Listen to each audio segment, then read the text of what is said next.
சத்தியமும் உள்ளவனாயும் சிறவேலில் ஆறுதல் வர காத்திருக்கனாயும் இருந்தான்.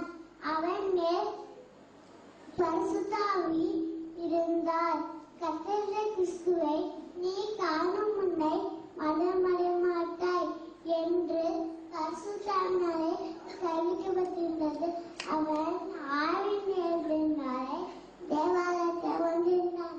இயேசு என்னும் பிள்ளைக்காக நாட்டமன் முடிப்பதை செய்ததற்கு தாய் தகப்பனார் அவரை உள்ளே கொண்டு போய் அவன் அவரை தன் கையிலே கொண்டு தேவனை சோதித்து, ஆண்டவரே உமது வார்த்தையின்படி உமது அடியேனை இப்பொழுது சமாதானத்தோடு போக விடுகிறீர்.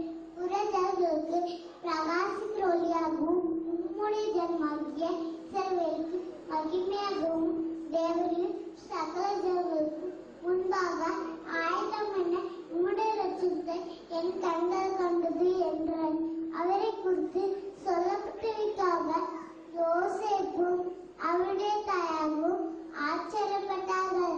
பின்னும் சிமியோன் அவரை ஆசீர்வதித்து அவருடைய தாயாகிய மரியாதை நோக்கி, இதோ அநேகருடைய எழுத்து சிலைகள் வெளிப்படுத்தத்தக்கதாக இஸ்ரவேலின் அநேக குழுக்களுக்கும் எழுத்ததற்கும் விரோதமாக பேசப்படும் அடையாளமாகவும் இவர் நியமிக்கப்பட்டிருக்கிறார். உன் ஆத்மாவையும் ஒரு பட்டயம் உருவி போகும் என்றார்.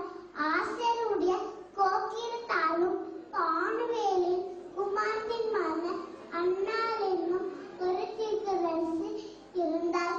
அவள் கன்னிகையாக வாமகுந்த 7 வருஷம் முஷின்மை வந்தவர். அதிக வயது சொன்னதுமாய் இருந்தார். ஏறக்குறைய 54 வயதுள்ள அந்த விதவை தேசத்தை விட்டு நீங்காமல் இரவும் பகலும் உபவாசித்து ஜெபம் பண்ணி ஆராதனையோடு இருந்தார்.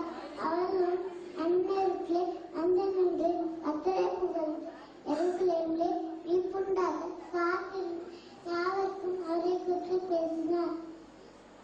கர்த்தருடைய நாளின்படி சகலத்தையும் செய்து முடித்த பின்பு கலிலேயா நதியில் தங்களாகிய நாசரேத்துக்கு